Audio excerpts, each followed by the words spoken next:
بسم اللہ الرحمن الرحیم۔ معزز سامعین، السلام علیکم۔ سابقہ صدر مملکت و سابقہ چیف آف آرمی اسٹاف 1924 میں جلندھر کی آرائیں برادری میں ایک غریب کسان محمد اکبر کے ہاں پیدا ہوئے۔ ابتدائی تعلیم جلندھر اور دہلی میں حاصل کی۔ 1945 میں فوج میں کمیشن ملا۔ دوسری جنگ عظیم کے دوران نے برما، ملایا اور انڈونیشیا میں خدمت سر انجام دی۔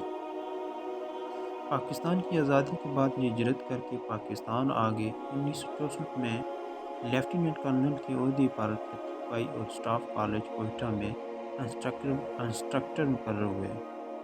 1960 تا 1968 ایک ریگولر ریجیمنٹ کی قیادت کی بعد از اردن کی شہری افواج میں خدمات انجام دیں۔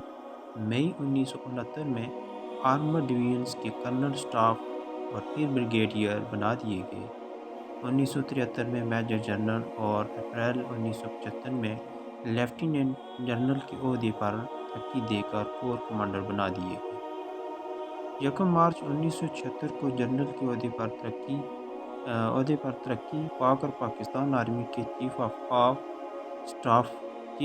اسٹاف مقرر ہوئے۔